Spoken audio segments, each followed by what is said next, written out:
আমি মামুনুল হক একজন ব্যক্তির বিরুদ্ধে গোটা রাষ্ট্রযন্ত্র নিয়ে আওয়ামী জাহিলিয়াতের নেত্রী শেখ হাসিনা ঝাঁপিয়ে পড়লেন। আমাকে কোর্টে তুলবার সময় আমাদের চরম আপত্তির মুখেও একটা হেলমেট পরাতো, বুলেট প্রুফ জ্যাকেট পরাতো, আর এইভাবে জ্যাকেট পরায় হেলমেট পরায় হাতের মধ্যে হ্যান্ডকাপ লাগায় মিডিয়ার সামনে আমাদেরকে তুলে ধরতো। অনেক কাকুতি মিনতি করতাম যে হেলমেটটা দিয়েন না, বলতাম, অনুরোধ করতাম, জ্যাকেট পরায় জাতির সামনে আমাদেরকে এভাবে অপমান করার চেষ্টা করেন না। পুলিশরা অনেক সময় চোখের পানি ছেড়ে দিয়ে বলতো যে হুজুর কিছুই করার নাই, উপরের অর্ডার, উপরের অর্ডার। আরে এমনও দৃশ্য দেখেছি, আমরা কোর্টের গারদে 15 জন 20 জন বন্দী আছে, সকলের জন্য খাবার আসতেছে, ওই সমস্ত বন্দীরা আমাকে একটু আপ্যায়ন করতে চায়। পুলিশরা বলতো যে সবাই রে খাওয়ান, কিন্তু হুজুরে খাবার দিতে পারবেন না। কেন? সিসিটিভিতে দেখতেছে, যদি ওনাকে কেউ খাবার দিচ্ছেন দেখা যায় আমাদের একটারও চাকরি থাকবে না। এইভাবে দিনের পর দিন, এইভাবে 3টা বছর এক একটা করে দিন কেটেছে। এক একটা দিন মনে হয়েছিল হাসরের মাঠের দিনের মতো। আমরা এগুলো সহ্য করেছি, আলহামদুলিল্লাহ, আলহামদুলিল্লাহ সহ্য করেছি। এর বিনিময়ে এই দিয়েছেন আল্লাহ পাক 2024 সালের 5ই আগস্ট দুপুর বেলায় আমাদেরকে কোথাও মাহফিল করতে হয় নাই, কোথাও মঞ্চ করতে হয় নাই, কোথাও সমাবেশ করে মুক্তির বিরুদ্ধে আমাদেরকে কোনো কথা বলতে হয় নাই। আমাদের সেই 4 বছর আগের কথাগুলো আল্লাহ পাক টেকনাফ থেকে তেতুলিয়া প্রত্যেকটা ইমানদারের হৃদয়ের মধ্যে ঝংকার তুলে দিয়েছেন। আমরা দুর্বল, আমাদের পক্ষে কঠিন পরীক্ষা দিয়ে পাশ করা বড় কঠিন। এই জন্য আমরা আল্লাহর কাছে সবসময় দোয়া করি, আল্লাহুম্মা ইন্না নাসআলুকাল আফিয়া, আল্লাহুম্মা ইন্না নাসআলুকাল আফওয়া ওয়াল আফিয়া ওয়াল মুআফাতাদ দাইমাতা ফিদ দুনিয়া ওয়াল আখিরাহ। আয় আল্লাহ, আমাদেরকে তুমি আফিয়াতের জীবন দান করো, তুমি আমাদেরকে কঠিন পরীক্ষার সম্মুখীন করো না। তবে হিম্মত রাখতে হবে, আল্লাহ যতটুকু পরীক্ষার সম্মুখীন আমাদেরকে করবেন, ইনশাআল্লাহ আমরা যদি হকের ঝান্ডা ধারণ করতে পারি, আল্লাহর সাহায্য আমাদেরকে পাশে থাকবে, আল্লাহর সাহায্য আমাদের পাশে থাকবে। হে মুসলমান, এই জন্য একটু উঠে দাঁড়াও, একটু হিম্মত করো, আরেকটা ধাক্কা দাও। এই সমাজ থেকে সকল অন্যায়, সকল অবিচার, সকল তাগুত, সমস্ত বাতিল ইনশাআল্লাহ নির্মূল হয়ে যাবে, নির্মূল হয়ে হকের ঝান্ডা সমুন্নত হবে। তোমাদেরকে ইস্তেকামতের সাথে থাকতে হবে, অটল থাকতে হবে, অবিচল থাকতে হবে। হয়তো কিছুদিন কারাবরণ করা লাগতে পারে, কিছু মানুষের জীবন দেওয়া লাগতে পারে। আরে জীবন তো প্রতিদিনই কিছু মানুষের যাচ্ছে, কথা বলেন, যাচ্ছে কি যাচ্ছে না? কত রোড অ্যাক্সিডেন্টে মানুষ মারা যাচ্ছে, কত জায়গায় দুর্ঘটনার শিকার হয়ে মানুষ মারা যাচ্ছে, কত মানুষ, ইয়াং মানুষ, 35 বছরের যুবক, সুস্থ তাগড়া যুবক হঠাৎ হার্ট অ্যাটাক করে মারা যাচ্ছে। অসংখ্য অগণিত ঘটনা, আগুন লেগে শত শত মানুষ মারা যাচ্ছে, পানিতে ডুবে শত শত মানুষ মারা যাচ্ছে, দুর্ঘটনার শিকার হয়ে শত শত মানুষ মারা যাচ্ছে। প্রতিদিন হাসপাতালগুলোতে রোগে আক্রান্ত হয়ে শত শত মানুষ মারা যাচ্ছে। জীবন যখন পেয়েছি, জন্ম যখন নিয়েছি, মরতেও তো একদিন হবে। শপথ করো, মরবো তো একদিন ইনশাআল্লাহ। যেদিন আমার মৃত্যু নির্ধারিত সময়, সেদিনই আমি মরবো, তার আগে মরতে চাইলেও মরা যাবে না। ভয় কিসের? আল্লাহর জমিনে আল্লাহর দিন জিন্দা করবার হিম্মত করো, ইনশাআল্লাহ আমার আর তোমার এই মাতৃভূমি সোনার বাংলার মাটিতে আল্লাহর দিন জিন্দা হবে। আমাদের ইয়াং জেনারেশন, তরুণ প্রজন্ম চোখে আঙ্গুল দিয়ে দেখিয়ে দিয়েছে, শুধুমাত্র মাদ্রাসার ছাত্ররা নয়, আলহামদুলিল্লাহ স্কুল, কলেজ, ইউনিভার্সিটির ছাত্ররা ব্যাপকভাবে এখন তাওহীদ এবং ঈমানের শিক্ষায় তারা শিক্ষিত হচ্ছে। তাদের মধ্যে তাওহীদের আলো জ্বলছে, তাওহীদের মশাল জ্বলছে, তাদের অন্তরের মধ্যে বাতিলের বিরুদ্ধে বিদ্রোহের আগুন জ্বলছে।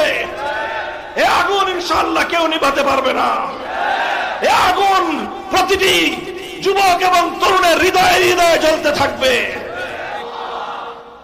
ইন্নাল্লাযীনা ক্বালু রাব্বুনাল্লাহ, যারা বলবে আমাদের রব হলো আল্লাহ, এক আল্লাহর রুবুবিয়তের ঘোষণা করা, এক আল্লাহকে রব বলে ঘোষণা করা, মেনে নেওয়া, এবং এক আল্লাহর রুবুবিয়তকে বিশ্বাস স্থাপন করা, এটা হলো প্রথম বৈশিষ্ট্য। যারা তাদের জীবনে একমাত্র আল্লাহকে রব মানবে, এক আল্লাহকে রব বলে ঘোষণা করবে, আল্লাহ পাক রব্বুল আলামিন ওই শ্রেণীর মানুষের জন্য এই মহা সৌভাগ্যের ব্যবস্থা করবেন। এটা হলো প্রথম গুণ, যে রব মানতে হবে কাকে? এক আল্লাহকে। 2 নম্বর বৈশিষ্ট্য হলো সুম্মাস্তাকামু, শুধু আল্লাহর উপর ঈমান আনলেন, একত্ববাদকে বিশ্বাস করলেন, আল্লাহর রুবুবিয়তের ঘোষণা দিলেন। এই এক ঘোষণা দিয়েই শেষ নয়, বরং দ্বিতীয় বৈশিষ্ট্য হলো মৃত্যু পর্যন্ত এই ঘোষণার উপর অটল এবং অবিচল থাকতে হবে। কোরআনের শব্দ হলো ইস্তাকামু, অর্থাৎ ইস্তেকামতের সাথে থাকতে হবে। শব্দটা আমরা সকলেই যদি কোরআনে পাকের একটা পরিভাষা, আরবি একটা পরিভাষা মুখস্থ করি, খারাপ হবে না ভালো হবে? তাহলে বলেন আমার সাথে, ইস্তেকামত। ইস্তেকামতের সাথে থাকতে হবে। কিসের সাথে? ইস্তেকামত শব্দের অর্থ হলো অটলতা, অবিচলতা। ইস্তেকামত অর্থ কি? অর্থাৎ অটল থাকতে হবে, অবিচল থাকতে হবে, পাহাড়ের মতো দৃঢ় এবং মজবুত থাকতে হবে। অনেক মানুষ তাদের ঈমান হয় কচু পাতার পানির মতো। কচু পাতার পানি বুঝেন?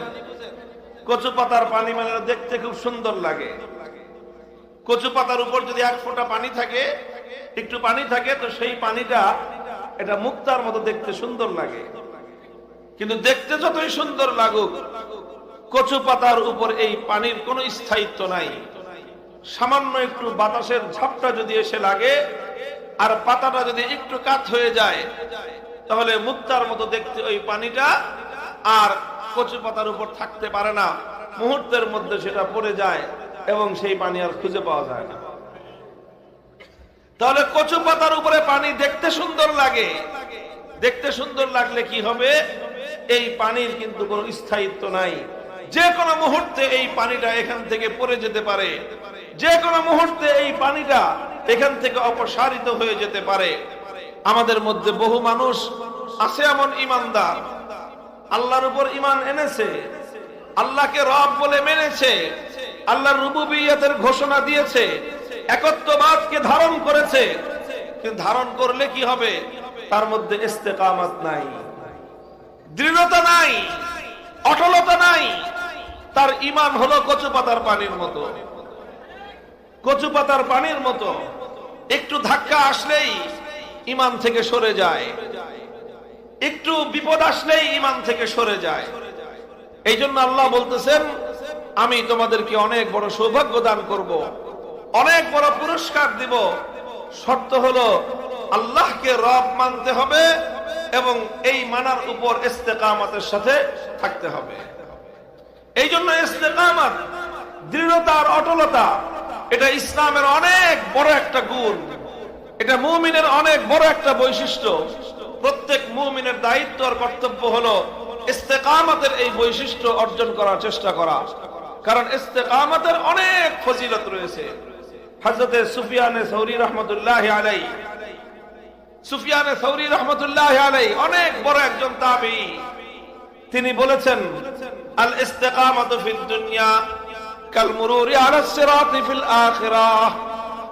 আল ইস্তিকামাতু ফিদ দুনিয়া কাল মুরুরি আলা সিরাতি ফিল আখিরাহ। দুনিয়াতে ইস্তিকামতের সাথে থাকা আর আখিরাতে পুল সিরাত পার হওয়া এক সমান। দুনিয়ার কোন মানুষ যদি আখিরাতে পুল সিরাত পার হতে চায়, পুল সিরাত বুঝেন কি জিনিস?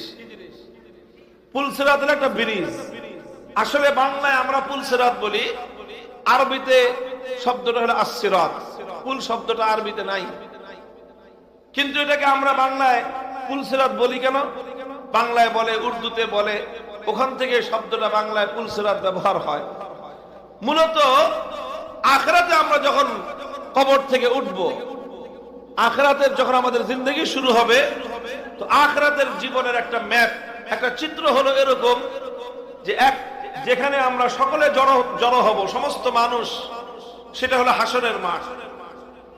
এই হাসরের মাঠে দুনিয়ার সব মানুষ একত্রিত হবে।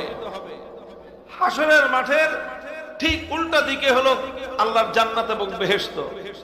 একদিকে হাসরের ময়দান, আর এর উল্টা দিকে কি? বেহেশত এবং জান্নাত। আর এই হাসরের মাঠ এবং বেহেশতের মধ্যখানে হলো জাহান্নাম। মাঝখানে কি? একদিকে হাসরের মাঠ, তারপরে জাহান্নাম, তারপরে বেহেশত। সুতরাং আমরা সব মানুষ থাকবো কোথায়? হাসরের মাঠে। যাইব কোথায়? যাইতে চাই কোথায়? বেহেশতে যেতে চাই। হাসরের মাঠ থেকে যদি কেউ বেহেশতে যেতে চায়, মাঝখানে কি? মাঝখানে হলো জাহান্নাম। এখন এই জাহান্নাম পার হওয়া ছাড়া বেহেশতে যাওয়ার কোনো রাস্তা নাই। জাহান্নাম পার হবেন কিভাবে? আল্লাহ পাক রব্বুল আলামিন এই জাহান্নামটা পার হওয়ার জন্য একটা ব্রিজ তৈরি করবেন। এই ব্রিজের এক মাথা থাকবে হাসরের মাঠে, তার আরেক মাথা থাকবে আল্লাহর বেহেশত এবং জান্নাতে। ওয়া ইম মিনকুম ইল্লা ওয়ারিদুহা কানা আলা রাব্বিকা হাতমান মাকদিয়া। আল্লাহর কোরআন বলেছে, দুনিয়ার কোন মানুষ যদি জান্নাতে যেতে চায়, আল্লাহর বেহেশতে পর্যন্ত পৌঁছতে চায়, তাহলে জাহান্নামের উপর দিয়ে ব্রিজ পার হওয়া ছাড়া ভিন্ন কোনো রাস্তা নাই। There is no alternative way.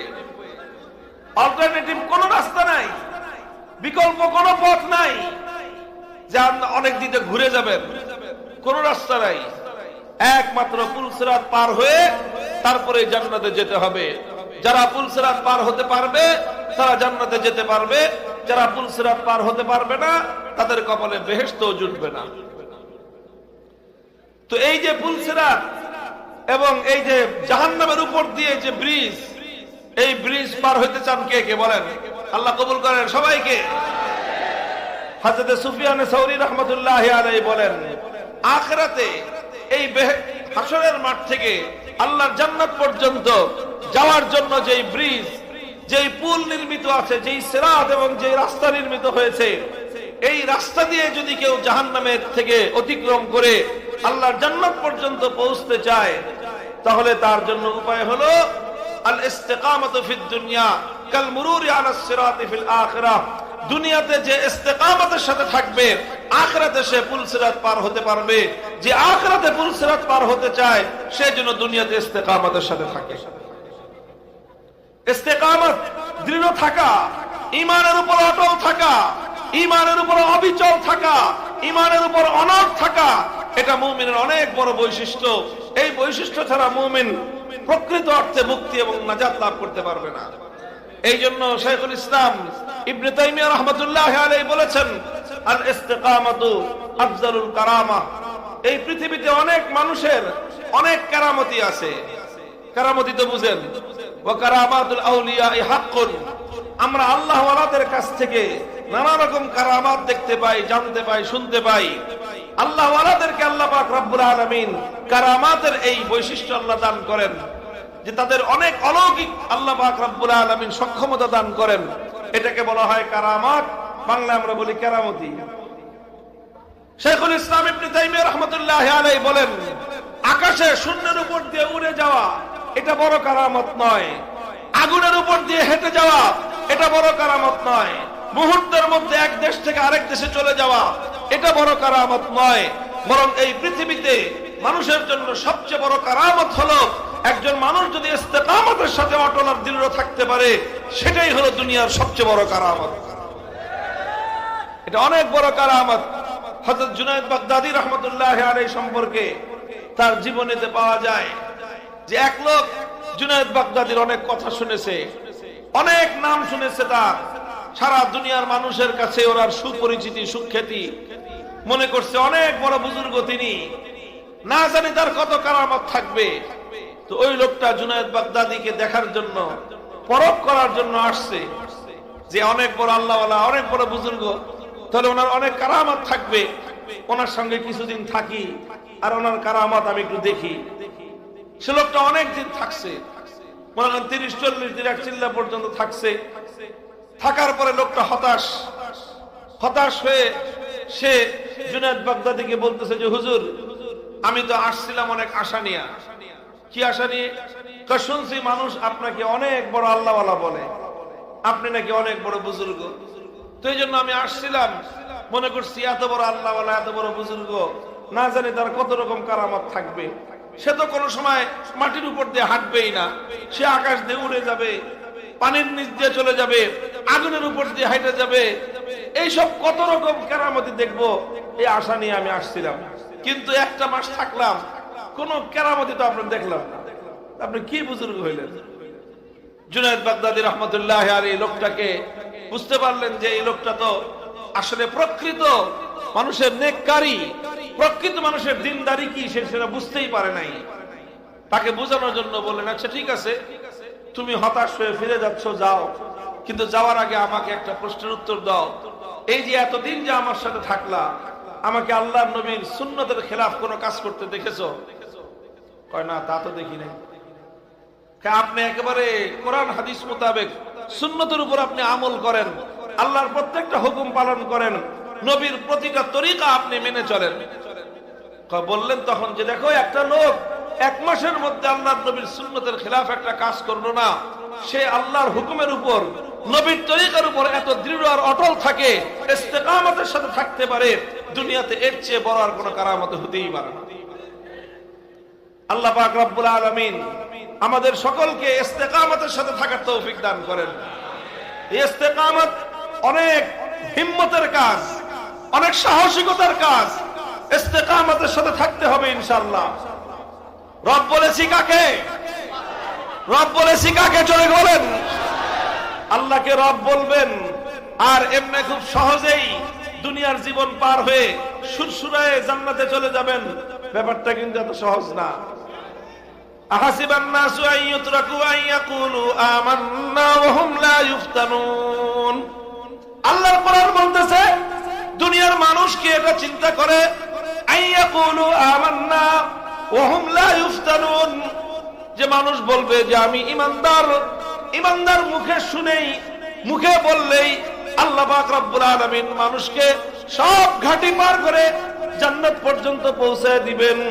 তার জীবনে কোনো পরীক্ষা আসবে না, তার জীবনে তাকে কোনো পরীক্ষা দিতে হবে না। মানুষকে এমনটা ভেবেছে, কোশ্চেন কালেও এটা হতে পারে না। তুমি যখন বলবা আমি ঈমানদার, পরীক্ষা তোমাকে দিতে হবে।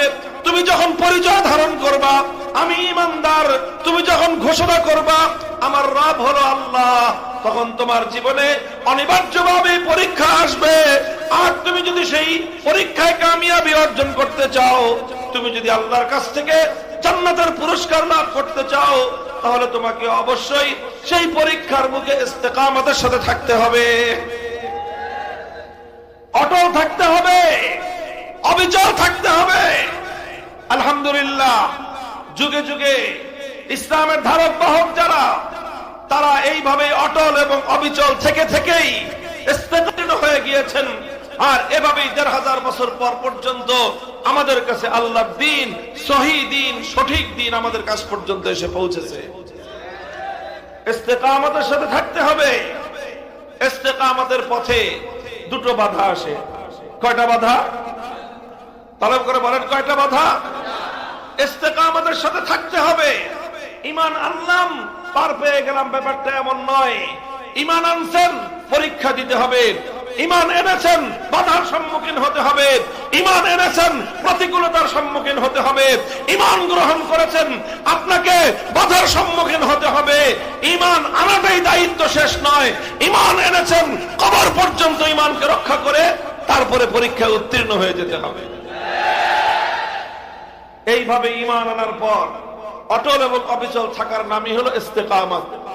এই ইস্তেকামতের পথে দুই ধরনের বাধা আসে। কয় রকম বাধা বললাম? দুই ধরনের বাধা। প্রথম বাধা আসে হলো যখন মানুষ ইস্তেকামতের সাথে, দৃঢ়তার সাথে আল্লাহর দ্বীনের উপর থাকতে চায়, প্রথম বাধা মানুষের সামনে আসে, মানুষকে লোভ লালসা দেখানো হয়। কি দেখানো হয়? লোভ লালসা দেখানো হয়। কখনো টাকার লোভ, কখনো সম্পদের লোভ, কখনো বাড়ি গাড়ির লোভ, কখনো ক্ষমতার লোভ, কখনো হালুয়া রুটির লোভ, কখনো মসনদের লোভ। নানা রকম লোভ লালসার মাধ্যমে ইমানদারের ইমানকে হরণ করার চেষ্টা করা হয়। নানা রকম লোভ লালসার মাধ্যমে মুমিনকে তার সরল এবং সঠিক পথ থেকে তাকে বিচ্যুত করার জন্য ষড়যন্ত্র চলতে থাকে। এরপরে যদি মুমিন এই পরীক্ষায় সে উত্তীর্ণ হয়ে যায়, কোন লোভ লালসার ফাঁদে যদি সে পা না দেয়, কোন লোভের কারণে সম্পদের সামনে, টাকার সামনে যদি সে তার ঈমান বিক্রি না করে, সে যদি অটল আর অবিচল থাকতে পারে, তাহলে তার সামনে এরপরে আসে দ্বিতীয় বাধা। কয় নম্বর বাধা? 2 নম্বর বাধা আসে। 2 নম্বর বাধাটা হলো কি? 2 নম্বর বাধাটা হলো তার উপরে ভয় ভীতি আসে। কি আসে? কখনো তাকে হত্যা করার ভয় ভীতি দেখানো হবে, কখনো তাকে মেরে ফেলবার ভয় ভীতি দেখানো হবে, কখনো তাকে গুম করার ভয় ভীতি দেখানো হবে, কখনো তাকে জেল জুলুমের ভয় দেখানো হবে, কখনো তাকে গর্দান উড়িয়ে দেওয়ার ভয় দেখানো হবে। সমস্ত ভয় ভীতি আসবে, সব ধরনের ভয় ভীতি আসবে, বুলেটের আঘাত আসবে, কারুনের জালিমের আঘাত আসবে, হামলা আসবে, জীবনের উপর হামলা আসবে, মানের উপর হামলা আসবে, ইজ্জতের উপর হামলা আসবে, সন্তানের উপর হামলা আসবে। সব কিছু হামলা মামলা সব উপেক্ষা করে আমরণ ঈমানের পথে, দ্বীনের পথে অটল থাকার নামই হলো ইস্তেকামাত।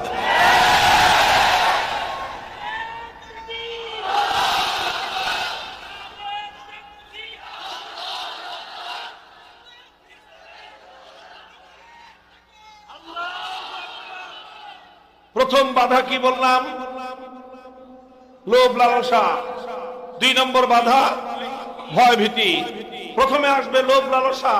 যারা লোভের সামনে কাত হয়ে যাবে, লোভের সামনে যারা আত্মসমর্পণ করবে, লালসার সামনে, দুনিয়ার স্বার্থের সামনে যারা পরাজিত হয়ে যাবে, তাদের জীবনে কোনো ভয় ভীতি নাই, তাদের জীবনে কোনো সমস্যা আসবে না। দুনিয়াতে তাদের সামনে সব ধরনের সুযোগ সুবিধা, বাতিল শক্তি, ইসলাম বিরোধীরা তার সমস্ত সুযোগ সুবিধা করে দিবে। আর যারা এই লোভ লালসার সামনে ঈমান বিক্রি করবে না, যারা লোভ লালসার সামনে মাথা নত করবে না, যারা লোভ লালসার ফাঁদে পড়ে নিজেদের ঈমানকে ধ্বংস করবে না, মনে রাখতে হবে শুধু লোভ লালসার পরীক্ষা দিয়েই উত্তীর্ণ হওয়া যাবে না। অধিকাংশ ক্ষেত্রে দ্বিতীয় বাধা আসবে। সেই বাধার নাম হলো ভয় আসবে, ভীতি আসবে, হুমকি আসবে, হামলা আসবে, মামলা আসবে, এমনকি জীবন দেওয়া লাগতে পারে, রক্ত দেওয়া লাগতে পারে। সব কিছু দিতে হলেও নিজের মধ্যে হিম্মত রাখতে হবে, দিলে সব দিব, জীবন দিলেও দিতে পারি, ঈমান ছাড়তে পারবো না। মুহতারাম হাজিরিন, বলতেছিলাম ১৫০০ বছর পর্যন্ত ঈমান মুসলমানদের কাছে এমনিতে আসে নাই। আল্লাহর এই জমিনে ঈমান এমনি টিকে নাই। আল্লাহর এই জমিনে আল্লাহর দ্বীন এত সহজেই টিকে থাকে নাই। যুগে যুগে ইসলামের ধারক বাহক যারা, তাদেরকে ইস্তেকামতের পরীক্ষা দিতে হয়েছে, তাদেরকে অটল আর অবিচল থাকতে হয়েছে। আর এই অটল এবং অবিচল থাকতে গিয়ে তাদের সামনে বাধা আসছে, তারা বাধাকে অতিক্রম করে হকের ঝান্ডা সামনে নিয়ে অগ্রসর হয়েছেন। আমরা যে ইমামকে মানি, আমাদের ইমামের নাম হলো ইমামে আজম, ইমাম আবু হানিফা রাহমাতুল্লাহি আলাইহি। এই দুনিয়াতে মুসলমানরা 4 জন ইমামকে সাধারণত অনুসরণ করে থাকেন। এই 4 ইমামের মধ্যে 3 জন ইমামের জীবনে অনেক বড় পরীক্ষা এসেছে, আর সেই পরীক্ষাগুলোকে তারা অতিক্রম করে ইস্তেকামতের সাথে থেকে দুনিয়াবাসীকে দেখিয়ে দিয়েছেন যে আল্লাহর দ্বীন ধরলাম তো ধরলাম, যত বাধা বিপত্তি আসুক না কেন জীবন দিতে পারি, ঈমান বিক্রি করতে পারি না। ইমাম আবু হানিফা রাহমাতুল্লাহি আলাইহির সামনে ওনার সময়ের যে শাসক ছিল, যে জালেম অত্যাচারী শাসক ছিল, সে অনেক জালেম ছিল, অত্যাচারী ছিল, সে মানুষের উপর জুলুম করত। এই জুলুমের বিরুদ্ধে দেশে সমাজে ব্যাপকভাবে মানুষের মধ্যে ক্ষোভ তৈরি হলো। সে জালেম চিন্তা করলো এই মানুষের ক্ষোভ প্রশমন করার জন্য একটা কৌশল হতে পারে যে ইমাম আবু হানিফা, যার প্রতি মানুষের ব্যাপক শ্রদ্ধা এবং ভালোবাসা আছে, এই আবু হানিফাকে যদি আমার দলে ফিরাতে পারি, তাহলে মানুষ, আমার প্রতি মানুষের ক্ষোভ একটু কমবে। এই জন্য সময়ের শাসক ইমাম আবু হানিফা রাহমাতুল্লাহি আলাইহির কাছে প্রস্তাব করলো। কি প্রস্তাব? যে হুজুর, আপনার জন্য আমি প্রধান বিচারপতি, কাজীউল কুযাত, চিফ জাস্টিস, এই পদ তিনি অফার করলেন। যে হুজুর, আপনি প্রধান বিচারপতির পদ গ্রহণ করেন, অনেক সম্মান পাবেন, অনেক মর্যাদা পাবেন, অনেক বেতন ভাতা পাবেন, অনেক ফ্যাসিলিটি, অনেক প্রোটোকল, অনেক কিছু পাবেন। প্রধান বিচারপতির পদ গ্রহণ করেন, ওনাকে ওনার হক পথ থেকে সরানোর জন্য, অন্যায়ের বিরুদ্ধে কথা বলার এই কণ্ঠকে স্তব্ধ করে দেওয়ার জন্য অত্যাচারী জালিম শাসক ইমাম আবু হানিফার সামনে লোভ লালসার এই ফাঁদ পাতল এবং ওনাকে ক্ষমতার মসনদের লোভ দেখালো যে আপনি বিচারপতির আসন গ্রহণ করেন। ইমাম আবু হানিফা রাহমাতুল্লাহি আলাইহি দেখলেন, আমি যদি অত্যাচারী জালিমের অধীনে প্রধান বিচারপতির মসনদ গ্রহণ করি তাহলে এর দ্বারা এই জালেম অত্যাচারীকে সমর্থন জানানো হবে। আমি যদি তার অধীনে প্রধান বিচারপতি হই তাহলে তার প্রতি আমাকে সমর্থন ব্যক্ত করা লাগবে। এতে মানুষ বিভ্রান্তিতে পড়বে, মানুষ মনে করবে যে ইমাম আবু হানিফার মতো লোক যদি এই জালেম শাসকের পক্ষে থাকে তাহলে আর আমরা এর বিরুদ্ধাচরণ করার দরকার কি। এই জন্য ইমাম আবু হানিফা রাহমাতুল্লাহি আলাইহি প্রধান বিচারপতির পদ, এত সম্মান, এত মর্যাদা, এত সুযোগ সুবিধার এই পদকে তিনি লাথি মারলেন। বললেন যে ইমাম আবু হানিফা নুমান ইবনে সাবিত কোন অত্যাচারী জালেম শাসকের অধীনে সরকারি চাকরি করবে না। লোভকে তিনি পরাস্ত করলেন, লোভের বাধাকে তিনি অতিক্রম করলেন। প্রথম বাধা অতিক্রম হলেই শেষ, এরপরে আরো বাধা আছে। এরপরে 2 নম্বর বাধা। 2 নম্বর বাধাটা কি? ভয় ভীতির বাধা। সেটা সেই বাধাই আরোপ করলো। ইমামকে পুলিশ পাঠায় জালেম অত্যাচারী শাসক অ্যারেস্ট করলো, গ্রেফতার করলো, জেলখানার অন্ধকার কারা প্রকোষ্ঠে তাকে বন্দী করলো। আর বলল, যতদিন পর্যন্ত আপনি এই প্রধান বিচারপতির পদ গ্রহণ করে আমার প্রতি আপনি সমর্থন ব্যক্ত না করবেন ততদিন পর্যন্ত কারাগার থেকে আপনার মুক্তি নাই। ইমাম আবু হানিফা বললেন, কারাকে বরণ করে নিলাম, কারাগারের অন্ধকার প্রকোষ্ঠকে বরণ করে নিলাম, বন্দিত্বকে বরণ করে নিলাম, স্বাধীনতাকে বিসর্জন দিলাম, সমস্ত কষ্টকে আমি হাসি মুখে বরণ করে নিলাম, কিন্তু আমার পক্ষে একজন অত্যাচারী জালেম শাসকের প্রতি সমর্থন ব্যক্ত করা সম্ভব নয়। তিনি ওইভাবেই জালিমের জিন্দানখানায় বন্দিত্বকে বরণ করলেন, জালিমের জিন্দানখানায় তিনি আটক থাকলেন। জালিম চিন্তা করলো, এইভাবে আটক রেখে লাভ কি? কিছুদিন পরে যদি আবার বের হয় তাহলে এই ইমামের জনপ্রিয়তা তো আরো বেড়ে যাবে। এই জন্য শেষ পর্যন্ত ঐতিহাসিকরা লেখে সে কারাগারের মধ্যে ইমামে আবু হানিফার বিরুদ্ধে ষড়যন্ত্র শুরু করলো। আর ষড়যন্ত্রমূলক ভাবে ইমামের খাবারের সঙ্গে বিষ মিশ্রিত করে, বিষ প্রয়োগ করে কারাগারের অন্ধকার 4 দেয়ালের মধ্যখানে ইমামে আজম এই পৃথিবীর ইতিহাসে, ফিকহের ইতিহাসে সর্ববৃহৎ সবচেয়ে বড় ইমামকে, এই পৃথিবীর সবচেয়ে বড় জামাতের ইমাম, যিনি পৃথিবীর সবচেয়ে বেশি মানুষ যার অনুসরণ করে, যার মাযহাব মানে, সেই মহান ইমাম ইমামে আজম নুমান ইবনে সাবিত ইমাম আবু হানিফা রাহমাতুল্লাহি আলাইহিকে শেষ পর্যন্ত বিষ প্রয়োগ করে শহীদ করা হয়েছে, হত্যা করা হয়েছে। ইমাম আবু হানিফা রাহমাতুল্লাহি আলাইহি প্রথমে লোভ লালসার সরকারি পদ এই প্রস্তাব প্রত্যাখ্যান করেছেন। এরপরে ওনার উপর ভয় ভীতি এসেছে, জুলুম নেমে এসেছে, নির্যাতন নেমে এসেছে। তিনি জুলুম আর অত্যাচারের স্টিম রোলারকে বরদাস্ত করে নিয়েছেন, জালিমের সামনে মাথা নত করেন নাই। এর নাম হলো ইস্তেকামত। এভাবে দৃঢ় থেকেছেন, আলহামদুলিল্লাহ, দৃঢ় থেকে জীবন গিয়েছে। কিন্তু ইমাম আবু হানিফা পরাস্ত হন নাই, পরাজিত হন নাই। কথা বলেন ঠিক না বেঠিক? জালেম আর মাজলুমের লড়াই চলছে। জালেম হয়তো মাজলুমকে কখনো কখনো দমন করতে পারে, জালেম কখনো মাজলুমকে হত্যা করতে পারে, জালেম কখনো মাজলুমের রক্ত দিয়ে আল্লাহর জমিন রঞ্জিত করতে পারে, জালেম কখনো মাজলুমের রক্ত দিয়ে শাপলা চত্বরের পিছছাড়া পথকে লাল করতে পারে, জালেম কখনো মাজলুমের রক্ত দিয়ে হাটহাজারের মাঠকে রঞ্জিত করতে পারে, জালেম কখনো মাজলুমের রক্ত দিয়ে শহীদ পারিয়াকে শহীদ পারিয়ায় পরিণত করতে পারে, জালেম কখনো মাজলুমের জীবনকে কোণঠাসা করতে পারে, জালেম কখনো মাজলুমের সম্মানের হানি ঘটাতে পারে, জালেম কখনো মাজলুমকে কারাগারের অন্ধকার প্রকোষ্ঠে বন্দী করতে পারে। কিন্তু জালেম কখনো মাজলুমের সঙ্গে, যদি মাজলুম হকের উপর থাকে, হকের সঙ্গে বিজয় অর্জন করতে পারে না।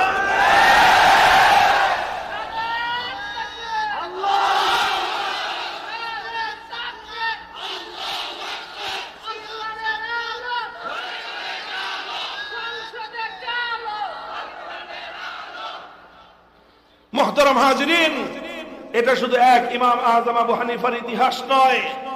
ইমাম মালিক রাহমাতুল্লাহি আলাইহি, ইমাম আবু হানিফার পরে দ্বিতীয় নম্বরের ইমাম, ইমাম দারুল হিজরা মালিক ইবনে আনাস রাহিমাহুল্লাহ।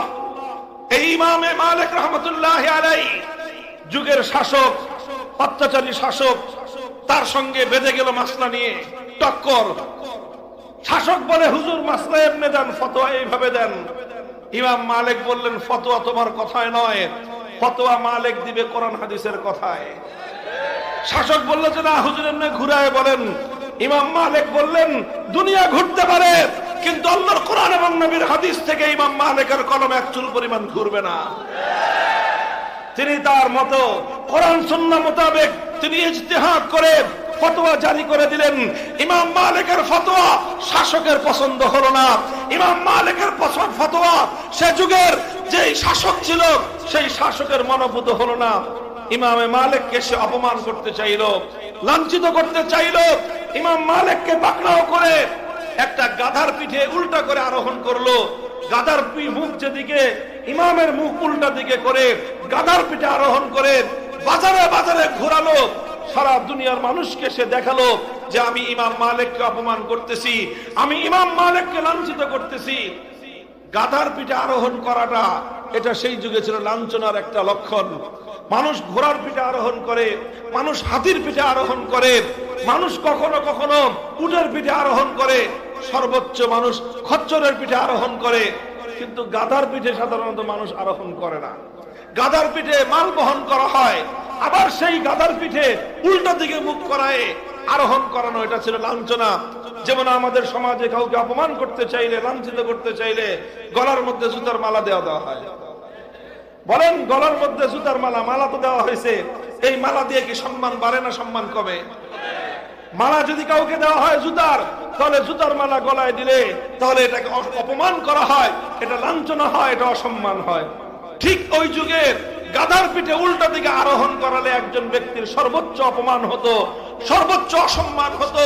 সময়ে অত্যাচারী শাসক ইমামে মালিকের ফতোয়া পছন্দ না হওয়ার কারণে ইমাম মালিকের মাসলা তার পছন্দ হয় নাই।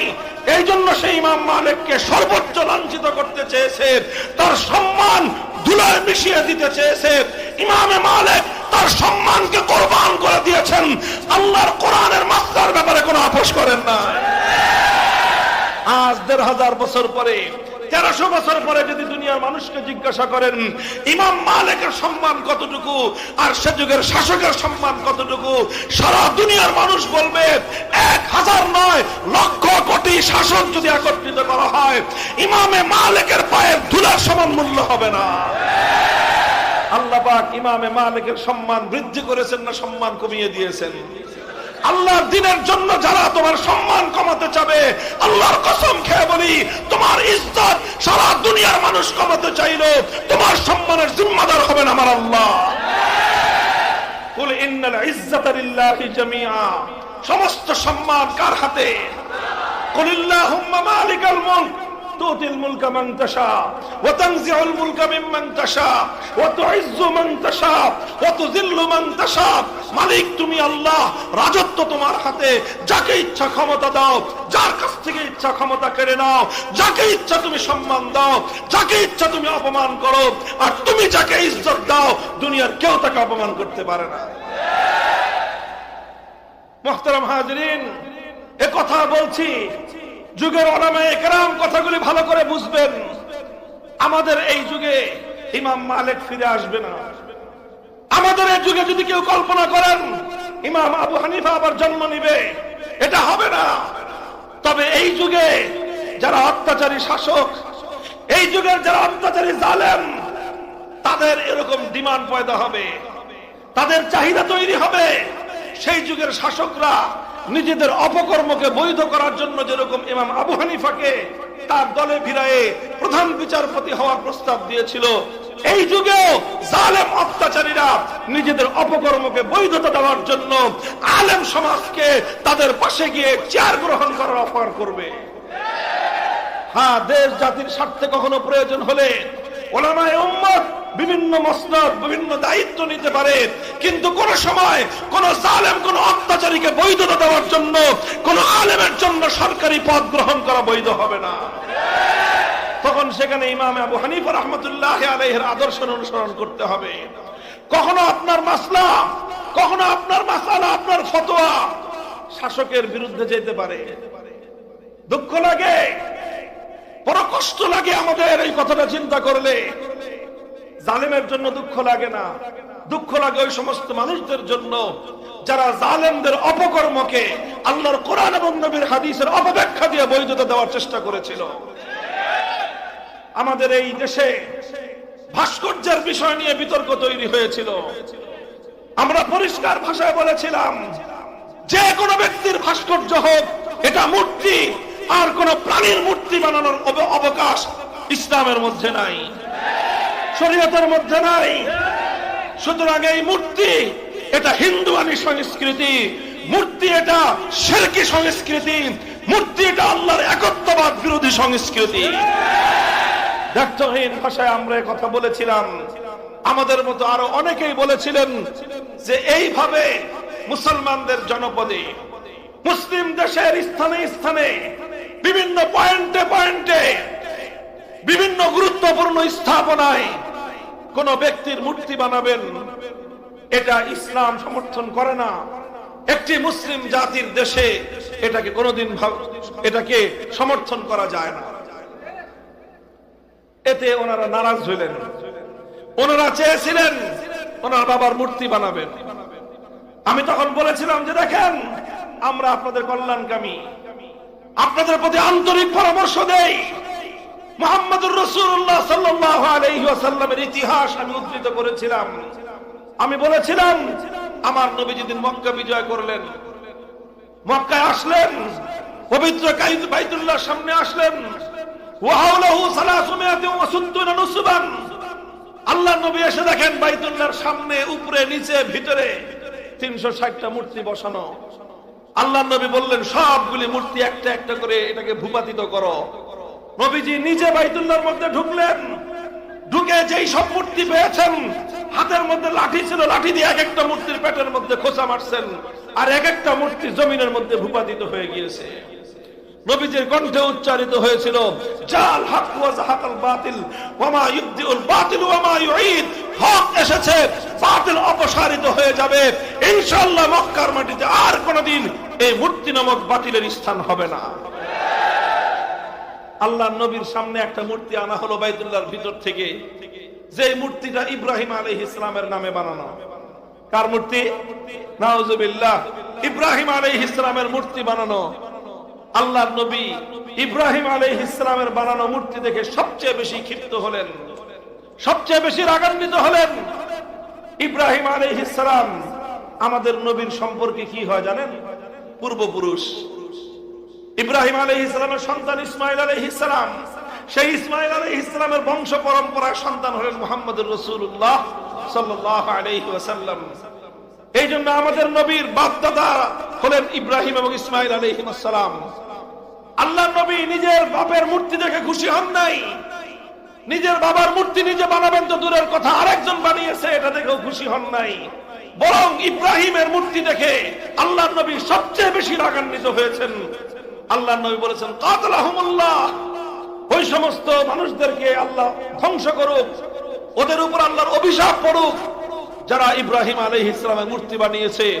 অথচ ইব্রাহিম আলাইহিস সালাম সারাটা জীবন কাটিয়েছেন এই মূর্তিকে ধ্বংস করার জন্য।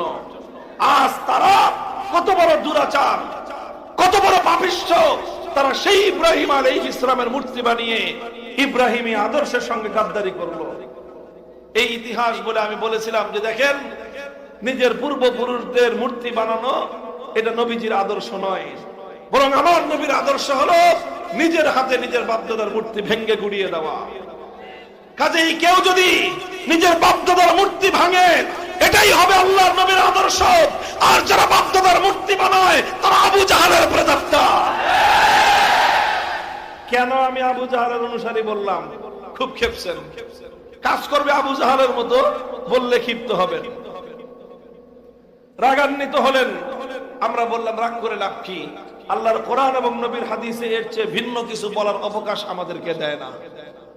অনেক হুমকি আসলো, অনেক ধমকি আসলো, অনেক ঝুঁকি আসলো যে এই কথা তুমি প্রত্যাহার করো।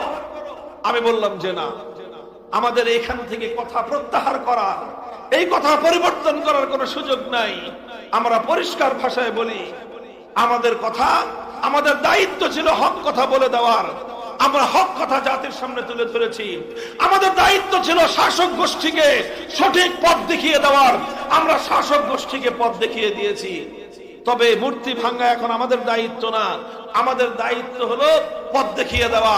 আল্লাহ যদি কোনোদিন আমাদেরকে শক্তি দেন, শক্তি পাওয়ার প্রথম মুহূর্তে সমস্ত মূর্তি আমরা ভেঙে গুড়িয়ে দিব। এই কথাটা কেন বললাম? খুব ক্ষিপ্ত হলেন, খুব খেপলেন আমার উপরে। সংসদে দাঁড়িয়ে আমার নামে তিনি কি বললেন? আমার নামে তিনি অপবাদ দিলেন, মিথ্যা রটনা করলেন, আমার সম্মান নষ্ট করার চেষ্টা করলেন। আমি মামুনুল হক একজন ব্যক্তির বিরুদ্ধে গোটা রাষ্ট্রযন্ত্র নিয়ে আওয়ামী জাহিলিয়াতের নেত্রী শেখ হাসিনা ঝাঁপিয়ে পড়লেন। আলহামদুলিল্লাহ, আল্লাহর উপর খাস রহমত হলো আমার উপরে। আমি দুর্বল মানুষ, কিন্তু এদেশের 100 বছরের বৃদ্ধ থেকে নিয়ে শুরু করে 4 থেকে 5 বছরের শিশুরা পর্যন্ত 5 ওয়াক্ত নামাজের পরে আমার জন্য দোয়া করলেন। আল্লাহর ঘর জিয়ারতকারীরা বাইতুল্লাহর গিলাফ ধরে ধরে আমার জন্য দোয়া করেছেন। মুলতাজামে দাঁড়িয়ে আমার জন্য দোয়া করেছে। হাজার হাজার কোরআনের খতম এদেশের নারী পুরুষরা ঘরে ঘরে আমার জন্য তেলাওয়াত করলেন। লক্ষ লক্ষ টাকা আমার মুক্তির জন্য মানুষ সাদাকা করলেন। অসংখ্য রাকাত নামাজ পড়ে তারা আমার জন্য আল্লাহর কাছে সাহায্য কামনা করলেন। এই লক্ষ মানুষের দোয়া আমি ভেসে গেলাম। আলহামদুলিল্লাহ, আলহামদুলিল্লাহ। আমার কথা প্রত্যাহার করতে হয় নাই। হয়তো 3 বছরের জুলুম বরদাস্ত করতে হয়েছে, হয়তো 3 বছরের জন্য কারা প্রকোষ্ঠে নিক্ষিপ্ত হতে হয়েছে, হয়তো কিছুদিনের জন্য অপবাদের বোঝা বহন করতে হয়েছে, হয়তো কিছুদিনের জন্য জালিমের রক্তচক্ষুতে পড়তে হয়েছে, কিন্তু আলহামদুলিল্লাহ হকের ঝান্ডা ধরে নিয়ে মাটির মধ্যে পড়েছিলাম। চূড়ান্ত বিজয় আল্লাহ আমাদেরকেই দান করেছেন, জালিমকে আল্লাহ উৎখাত করে দিয়েছেন।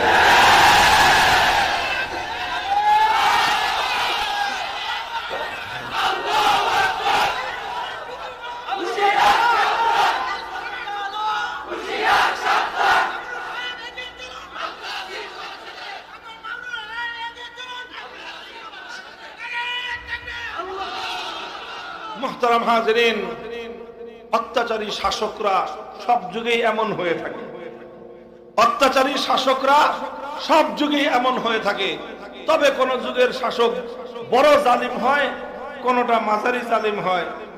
আমাদের কপাল খারাপ ছিল, আমাদের যুগের জালেমটা বিগত 100 বছরের মধ্যে নিকৃষ্টতম জালিম করেছিল।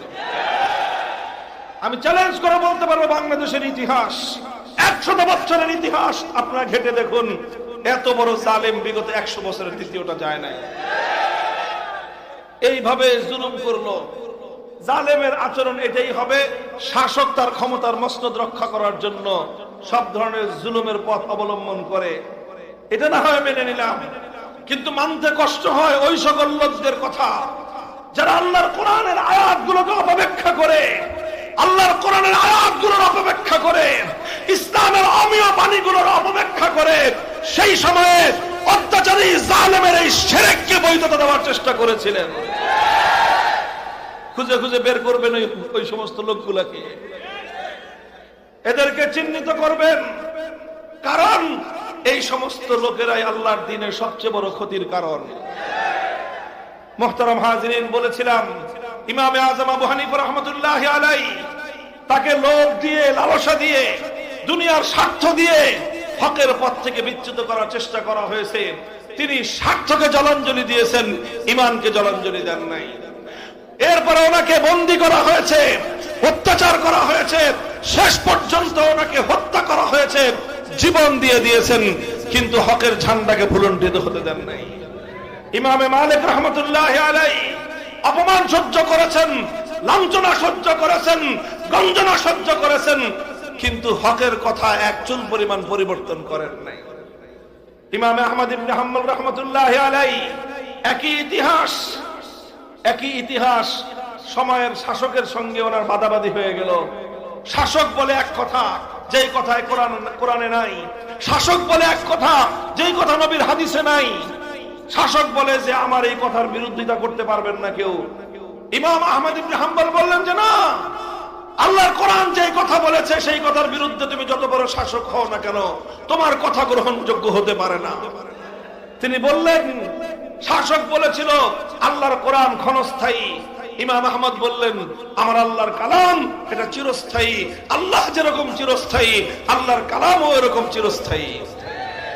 শাসকের কথার বিপরীত হয়ে গেছে, শাসকের কথার বিপরীত হয়ে গেছে। এখন কেন শাসকের কথার বিরুদ্ধে বললো ইমাম আহমদ ইবনে হাম্বল?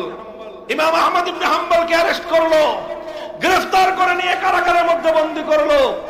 এরপরে ইমাম মালিক ইমাম আহমদের উপর যেই জুলুম আর যে অত্যাচার কারাগারের মধ্যে হয়েছে, পৃথিবীর ইতিহাসের বর্বরতম এক অধ্যায় সেখানে রচিত হলো।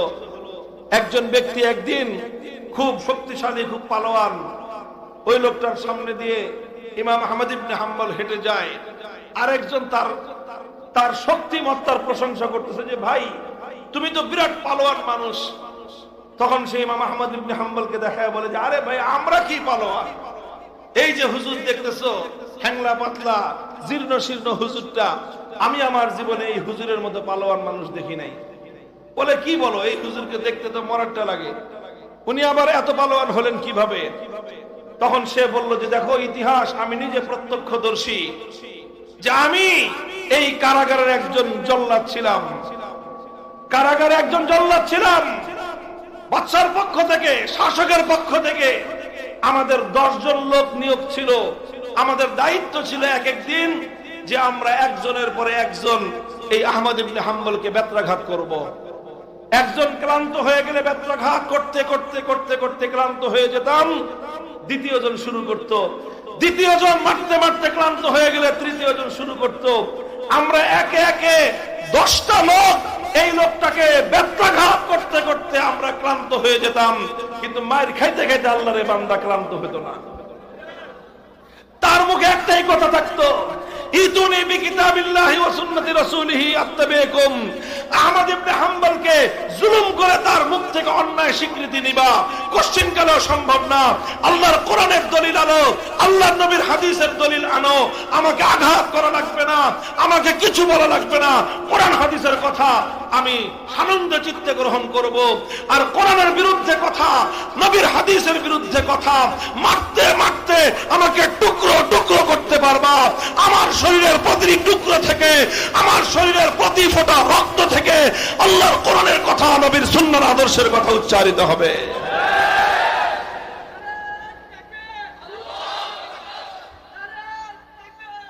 মুহতারাম হাজিরিন, কথা খুব লম্বা বলবো না। দেখেন আমরা শেষ যুগের মানুষ, এমনি আখেরি নবীর উম্মত, আবার আখেরি নবীরও আখেরি যুগের উম্মত। আমরা দুর্বল, আমাদের পক্ষে কঠিন পরীক্ষা দিয়ে পাশ করা বড় কঠিন। এই জন্য আমরা আল্লাহর কাছে সবসময় দোয়া করি, আল্লাহুম্মা ইন্না নাসআলুকাল আফিয়া, আল্লাহুম্মা ইন্না নাসআলুকাল আফওয়া ওয়াল আফিয়া ওয়াল মুআফাত আদ-দাইমাতা ফিদ দুনিয়া ওয়াল আখিরাহ। আয় আল্লাহ, আমাদেরকে তুমি আফিয়াতের জীবন দান করো, তুমি আমাদেরকে কঠিন পরীক্ষার সম্মুখীন করো না। তবে হিম্মত রাখতে হবে, আল্লাহ যতটুকু পরীক্ষার সম্মুখীন আমাদেরকে করবেন, ইনশাআল্লাহ আমরা যদি হকের ঝান্ডা ধারণ করতে পারি, আল্লাহর সাহায্য আমাদেরকে পাশে থাকবে, আল্লাহর সাহায্য আমাদের পাশে থাকবে। হে মুসলমান, এই জন্য একটু উঠে দাঁড়াও, একটু হিম্মত করো, আরেকটা ধাক্কা দাও। এই সমাজ থেকে সকল অন্যায়, সকল অবিচার, সকল তাগুত, সমস্ত বাতিল ইনশাআল্লাহ নির্মূল হয়ে যাবে, নির্মূল হয়ে হকের ঝান্ডা সমুন্নত হবে। তোমাদেরকে ইস্তেকামতের সাথে থাকতে হবে, অটল থাকতে হবে, অবিচল থাকতে হবে। হয়তো কিছুদিন কারাবরণ করা লাগতে পারে, কিছু মানুষের জীবন দেওয়া লাগতে পারে। আরে জীবন তো প্রতিদিনই কিছু মানুষের যাচ্ছে। কথা বলেন, যাচ্ছে কি যাচ্ছে না?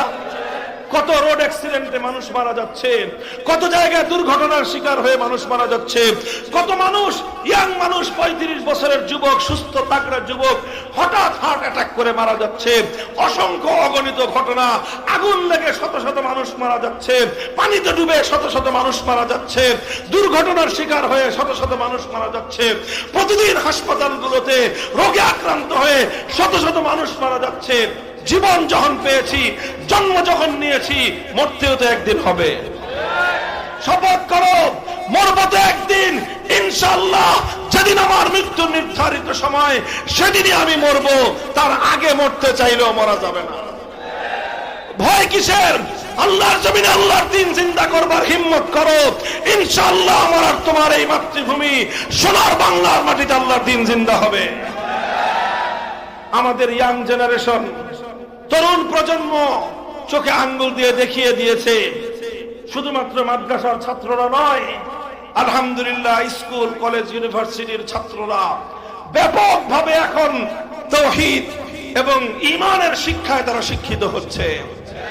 তাদের মধ্যে তাওহীদের আলো জ্বলছে, তাওহীদের মশাল জ্বলছে, তাদের অন্তরের মধ্যে বাতিলের বিরুদ্ধে বিদ্রোহের আগুন জ্বলছে। এ আগুন ইনশাআল্লাহ কেউ নিভাতে পারবে না। এ আগুন প্রতিটি যুবক এবং তরুণের হৃদয়ে হৃদয়ে জ্বলতে থাকবে। 5ই আগস্টের বিপ্লব আমাদের জন্য একটা অনেক বড় আল্লাহর পক্ষ থেকে উৎসাহব্যঞ্জক একটা ঘটনা। সেই যে 2021 সালে, 2020 সালে আমরা ভাস্কর্য নিয়ে লড়াই করলাম, আমরা কথার লড়াই করলাম। কথার লড়াই করার পর আমাদের কণ্ঠ বন্ধ করে দিল, আমাদেরকে কারাগারে বন্দী করে দিল, আমাদেরকে কারাগারে বন্দী করে সমস্ত জুলুম নির্যাতন আমাদের উপর চালালো। আমাদেরকে জাতির সামনে হেয় প্রতিপন্ন করার জন্য এমন কোন কুমন্ত্রণার কুচক্র নাই যেটা সরকার করে নাই। আমাদের সঙ্গে ওই অপকর্ম করলো যে অপকর্ম ইব্রাহিম আলাইহিস সালামের সঙ্গে নমরুদ করেছিল। আমাদের সঙ্গে ওই অপকর্ম করা হয়েছে যে অপকর্ম মূসা আলাইহিস সালামের সাথে ফিরআউন করেছিল। আমাদের সঙ্গে ওই অপকর্ম, ওই অন্যায় করা হয়েছে যে অন্যায় মূসা আলাইহিস সালামের সঙ্গে কারুন করেছিল। আমাদের সঙ্গে ওই অবিচার করা হয়েছে মুনাফিক সর্দার আব্দুল্লাহ ইবনে উবাই আল্লাহর নবীর বিরুদ্ধে যে ষড়যন্ত্র করেছিল। এভাবে অনেক ষড়যন্ত্র করেছে, আমরা কথা বলতে পারি নাই। আমাদেরকে কোর্টে যখন তুলতো, আমাকে কোর্টে তুলবার সময় আমাদের চরম আপত্তির মুখেও একটা হেলমেট পরাতো, বুলেট প্রুফ জ্যাকেট পরাতো, আর এইভাবে জ্যাকেট পরায়, হেলমেট পরায়, হাতের মধ্যে হ্যান্ডকাপ লাগায় মিডিয়ার সামনে আমাদেরকে তুলে ধরতো। অনেক কাকুতি মিনতি করতাম যে হেলমেটটা দিয়েন না, বলতাম, অনুরোধ করতাম, জ্যাকেট পরায় জাতির সামনে আমাদেরকে এভাবে অপমান করার চেষ্টা করেন না। পুলিশরা অনেক সময় চোখের পানি ছেড়ে দিয়ে বলতো যে হুজুর কিছুই করার নাই, উপরের অর্ডার, উপরের অর্ডার। আরে এমনও দৃশ্য দেখেছি, আমরা কোর্টের গারদে 15 জন 20 জন বন্দী আছে, সকলের জন্য খাবার আসতেছে, ওই সমস্ত বন্দীরা আমাকে একটু আপ্যায়ন করতে চায়। পুলিশরা বলতো যে সবাই রে খাবার, কিন্তু হুজুরদের খাবার দিতে পারবেন না। কেন? সিসিটিভিতে দেখতেছে, যদি ওনাকে কেউ খাবার দিচ্ছেন দেখা যায়, আমাদের একটারও চাকরি থাকবে না। এইভাবে দিনের পর দিন, এইভাবে 3টা বছর এক একটা করে দিন কেটেছে। এক একটা দিন মনে হয়েছিল হাসরের মাঠের দিনের মতো। আমরা এগুলো সহ্য করেছি, আলহামদুলিল্লাহ, আলহামদুলিল্লাহ সহ্য করেছি। এর বিনিময়ে এই দিয়েছেন আল্লাহ পাক 2024 সালের 5ই আগস্ট দুপুর বেলায় আমাদেরকে কোথাও মাহফিল করতে হয় নাই, কোথাও মঞ্চ করতে হয় নাই, কোথাও সমাবেশ করে মূর্তির বিরুদ্ধে আমাদেরকে কোনো কথা বলতে হয় নাই। আমাদের সেই 4 বছর আগের কথাগুলো আল্লাহ পাক টেকনাফ থেকে তেতুলিয়া প্রত্যেকটা ইমানদারের হৃদয়ের মধ্যে ঝংকার তুলে দিয়েছেন।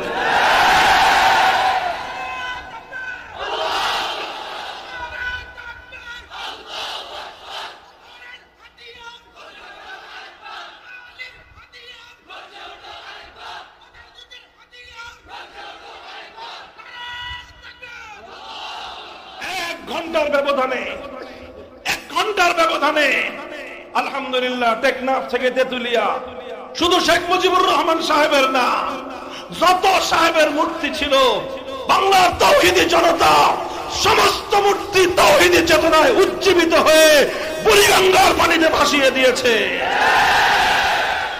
দেশপ্রেমিক সেনা সদস্যরা পর্যন্ত তাদের সেই সংরক্ষিত জায়গাতেও কোনো মূর্তি রাখে নাই। সুপ্রিম কোর্টের মতো সংরক্ষিত জায়গা, আমরা বলেছিলাম মুসলমানদের বিচারালয়, মুসলমানদের আদালত, থেমিসের মূর্তি বসায়েন না। ওনারা আমাদের কথাটা শুনে বিল্ডিং এর সামনের থেকে নিয়ে বিল্ডিং এর ভিতরে মাঝখানে সংরক্ষিত জায়গায় থেমিসের মূর্তি বানায় রাখছে, সেই থেমিসের দেবীর মূর্তি বসায় রাখছে।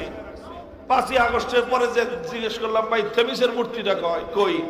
কয় হুজুর মূর্তি তো নাই, ওই যে মূর্তির পিছনে যে বেদি ছিল ওই বেদিরও কোনো খবর নাই। আমাদের তো কাউকে কিছু বলতে হয় নাই, মানুষের মনে মনে এই আওয়াজ কে তুলে দিয়েছেন? আলহামদুলিল্লাহ। হে মুসলমান, তুমি তাওহীদের আওয়াজ দাও, তুমি তাওহীদের আযান দিয়ে যাও। মুয়াজ্জিনের কাজ হলো আযান দিয়ে দেওয়া, মুসল্লিদেরকে ঘর থেকে ধরে আনা মুয়াজ্জিনের কাজ নয়। তুমি আযান দিয়ে দাও। আল্লাহ বলেছিলেন আমাদের পিতা ইব্রাহিম আলাইহিস সালামকে, ওয়াজ্জিন ফিন নাস বিল হজ ইয়াতুকা রিজালান ওয়া আলা কুল্লি দামিরিন ইয়াতিনা মিন কুল্লি ফাজ্জিন আমিক। হে ইব্রাহিম, আল্লাহর ঘর বাইতুল্লাহ বানিয়েছো, এবার বাইতুল্লাহর পাশে দাঁড়ায় আযান দাও, মানুষ যেন হজ করতে আসে। ইব্রাহিম আলাইহিস সালাম বলেছিলেন, মানুষ নাই, জন নাই, কেউ নাই, এই জনমানব শূন্য পাহাড়ি প্রান্তরে আল্লাহ আমার আযান কে শুনবে? আল্লাহ বলেছিলেন, ইব্রাহিম তুমি আযান দাও, কিয়ামত পর্যন্ত তোমার এই আযান পৃথিবীর প্রতিটা মানুষের কর্ণকুহরে পৌঁছে দেওয়া আমি আল্লাহর জিম্মাদারি। বলেন, প্রতি বছর লক্ষ লক্ষ মানুষ ইব্রাহিম আলাইহিস সালামের আযানে জবাব দিয়ে বাইতুল্লাহ যায় কি যায় না? কিয়ামত পর্যন্ত যাবে কি যাবে না? ভিসা পায় না মানুষ, লাইন ধরে মানুষ যেতে পারে না। লক্ষ লক্ষ কোটি কোটি মানুষ ইব্রাহিম আলাইহিস সালামের ডাকে সাড়া দেওয়ার জন্য পাগলের মতো প্রস্তুত হয়ে আছে। ইব্রাহিম আলাইহিস সালাম চিন্তা করেছিলেন, আমি আযান দিলে শুনবে কে? ইব্রাহিম আলাইহিস সালামের পর হাজার হাজার বছর পরেও সেই আযান শোনার মানুষ দুনিয়াতে আছে না নাই? হে তাওহীদের অনুসারীরা, হে ইব্রাহিমী আদর্শের পতাকাবাহীরা, আল্লাহর পয়গম্বর ইব্রাহিমের উত্তরসূরীরা, আল্লাহ নবী মুহাম্মদ আরবি সাল্লাল্লাহু আলাইহি ওয়াসাল্লামের সচ্চা উম্মতেরা, তোমরা উঠো, দাঁড়াও, তাওহীদের আযান দাও, তাওহীদের আযান দাও। এই আযানের ধ্বনি আল্লাহ পাক প্রতিটি মুমিনের অন্তরে অন্তরে প্রতিধ্বনিত করবেন। আমাদের দুর্বল কণ্ঠের 2020 সালের আযান 2024 সালের 5ই আগস্ট এভাবেই প্রতিধ্বনিত হয়ে গোটা বাংলাদেশকে মূর্তি থেকে পবিত্র করে দিয়েছে। ভবিষ্যতে যারা জুলুম করবেন ইতিহাসগুলো পড়ে নেবেন, ভবিষ্যতে ইতিহাসগুলো পড়ে নেবেন। ওলামায়ে কেরামকেও বলবো, ইনশাআল্লাহ সুম্মা ইনশাআল্লাহ মাথায় পাগড়ি বাঁধেন, আল্লাহর দ্বীনের জন্য নিজেদেরকে একটু পেশ করেন। আল্লাহ তো আমাদের কাছ থেকে ইমাম আবু হানিফার মতো এত কঠিন পরীক্ষা নেবেন না। আল্লাহ আমাদের কাছ থেকে ইমাম মালিক আর ইমাম আহমদের মতো এত কঠিন পরীক্ষা নেবেন না। আমরা দুর্বল, আমরা একটু কদম উঠাই, একটু সাহস করি, আল্লাহ পাক ইনশাআল্লাহ সাহায্য করবেন এবং হকেরই বিজয় হবে ইনশাআল্লাহ। কথা বলেন ঠিক না বেঠিক? মুহতারাম হাজিরিন, ইনশাআল্লাহ এভাবে আল্লাহর দ্বীনের জন্য প্রস্তুত আছি তো? প্রস্তুত আছেন তো? 5ই আগস্টের বিপ্লব মনে রাখবেন, এটাকে যে যেইভাবে ব্যাখ্যা করুক না কেন, এটাকে যে যেভাবে বিশ্লেষণ করুক না কেন, 5ই আগস্টের যে অভ্যুত্থান, এর যে বিপ্লব, এই বিপ্লবের যে দৃশ্য সারা দুনিয়া দেখেছে, একটা দৃশ্যই দেখার মতো হয়েছে, সেই দৃশ্যটা হলো মূর্তির অপসারণ। কাজেই 5ই বিপ্লবের আইকনিক যে সিম্বল, 5ই আগস্ট বিপ্লবের আইকনিক সিম্বল হলো মূর্তির বিরুদ্ধাচরণ। এদেশের মানুষ মূর্তিকে বরদাস্ত করে না। হিন্দুরা তাদের মন্দিরে মূর্তি রাখবে, সেটা তাদের ধর্মীয় ব্যাপার, ওটা নিয়ে আমাদের আপত্তি নাই। কিন্তু মুসলিম জনপদে রাষ্ট্রীয়ভাবে কোনো মূর্তি বানানো যাবে না। যদি আবার কেউ অপকর্ম করে, আবার শাহজালালের উত্তরসূরিরা আবার গৌর গোবিন্দের বিরুদ্ধে মাঠে নামবে ইনশাআল্লাহ। হ্যাঁ, প্রস্তুত আছেন তো? পাহারাদারি করবেন, পাহারাদারি।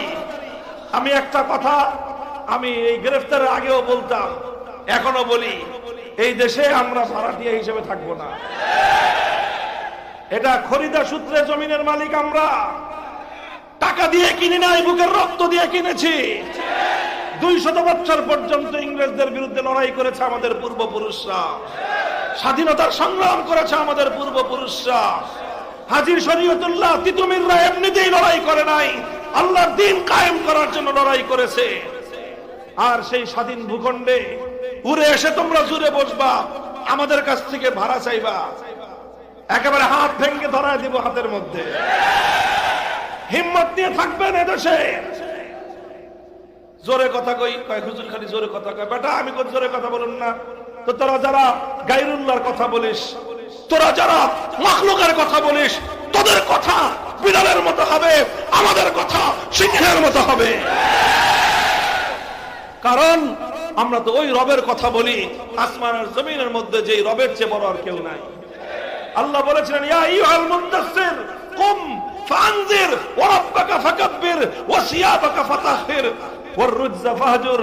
আমার নবী কম্বল গায়ে দিয়ে ঘুমায় আছে, আল্লাহ ডাক দেখেন, হুজুর উঠেন উঠেন, আরে কম্বল ফলান, আপনার রবের বরত্বের কথা ঘোষণা দেন, চাদর ফলায় দেন, এই জমিনে যত মূর্তি আছে সমস্ত মূর্তির হাত থেকে আমার জমিনকে মুক্ত করেন। কাজেই যারা আল্লাহু আকবার বলবে, যারা বলবে আল্লাহ সবচেয়ে বড়, তার আওয়াজ হবে সবচেয়ে বড়। আর যারা আল্লাহর আইনের বিরুদ্ধে কথা বলবে, যারা আল্লাহর দ্বীনের বিরুদ্ধে কথা বলবে, বড় কণ্ঠে কথা বলতে দেখলে ওর কণ্ঠ চাপা ধরবে। বেটা চোরার কথা বলস, আবার জোরে কথা কিসের? একমাত্র ইসলামের কথা জোরে হবে, আর ইসলাম বিরোধী সমস্ত কথা বিড়ালের মতো মিমো করে বলবা। হ্যাঁ, সূত্র ঠিক আছে কিনা? সূত্র এটা মনে রাখবেন। হযরত ওমর ফারুক রাদিয়াল্লাহু আনহুর সূত্র এটাই ছিল, আলাসনা আলাল হাক্কি ওয়া হুম আলাল বাতিল, আলাইসা কাতলানা ফিল জান্নাতি ওয়া কাতলাহুম ফিন নার। হক আর বাতিলের যখন লড়াই হয়, তখন হকের ঝান্ডাবাহীরা মারা গেলে জান্নাতে যাবে, আর বাতিল পন্থীরা মরলে যাবে জাহান্নামে। তাহলে তারা যারা জাহান্নামে যাবে, ওরা যদি মাথা নত না করে, আমরা যারা মরলেই জান্নাত কনফার্ম, আমরা কেন মাথা নত করব? কাজেই এইভাবে চলবেন ইনশাআল্লাহ। হ্যাঁ, উলামায়ে কেরাম জাতিকে এইভাবে নেতৃত্ব দিবে। আপনারা দ্বীন শিখেন, উলামায়ে কেরামের সোহবতে আসেন। কোন একজন সাধারণ মানুষ যেন কোন আলেমের সঙ্গে সম্পর্ক ছাড়া না থাকেন। আলেমদের সাথে সাধারণ মানুষ সম্পর্কহীন থাকলে এটা হলো ওই বকরির মতো, যেই বকরি রাখালের আওতার বাইরে থাকে, যেই বকরি রাখালের আওতার বাইরে থাকে, সেই বকরিকে নেকড়ে কেড়ে নিয়ে যায়। যেই সাধারণ মানুষেরা উলামায়ে কেরামের সাথে সম্পর্ক ছিন্ন থাকে, ওই সাধারণ মানুষদেরকে শয়তান শিকার করে নিয়ে যায়। খবরদার, উলামায়ে কেরাম থেকে দূরে সরবেন না। জীবনের সকল কাজে আলেমদের কাছ থেকে দিক নির্দেশনা নেবেন, সমস্ত কাজে উলামায়ে কেরামের কাছ থেকে দিক নির্দেশনা নেবেন, উলামায়ে কেরামের কাছ থেকে রাহনুমাই নেবেন। আলেমরা যেভাবে বলবে সেভাবেই জীবন যাপন করবেন, ইনশাআল্লাহ সাহায্য করবেন কে? দ্বীন শিখবেন নিজেরা, সন্তানদেরকে দ্বীন শেখাবেন, সন্তানদেরকে দ্বীন শেখাবেন। অনেক প্রয়োজন সামনে আলেমের, অনেক প্রয়োজন। বিপ্লব আসতেছে ইনশাআল্লাহ, ইনশাআল্লাহ বিপ্লব আসতেছে।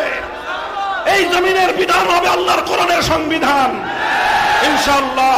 কোরআনী সংবিধান অনুযায়ী রাষ্ট্র পরিচালনা করার জন্য অনেক লোকের দরকার পড়বে। কাজেই সন্তানদেরকে আলেম বানান। যারা আলেম হতে না পেরেছেন, দ্বীন শিখেন। ইনশাআল্লাহ এই দেশটা, এই ভূমিটা, এই জনপদ আল্লাহর কোরআনের দ্বারাই শাসিত হবে ইনশাআল্লাহ। দাওয়াত এবং তাবলীগে ওলামাদের সঙ্গে যাবেন, আলেমদের নেতৃত্বে সেখানে গিয়ে 3 দিন সময় দিবেন, সেখানে চিল্লা দিবেন, দ্বীন শিখবেন, ইসলাম শিখবেন, আর হৃদয়ের মধ্যে হকের যে আলো সেটা প্রজ্বলিত করবেন। আলেমদের সঙ্গে যোগাযোগ রাখবেন ইনশাআল্লাহ সুম্মা ইনশাআল্লাহ। আল্লাহ চাহে তো আমাদের এই দেশ, আমাদের এই ভূমি, আমাদের এই জনপদ অচিরেই পূর্ণাঙ্গ ইসলামী শাসনের আওতায় পরিচালিত হবে। আমরা ইস্তেকামতের সাথে থাকবো সকলে।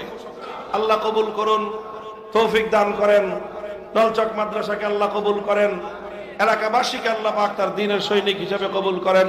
ওয়া আখিরু দাওয়ানা আলহামদুলিল্লাহি রাব্বিল আলামিন। আসসালামু আলাইকুম ওয়া রাহমাতুল্লাহ।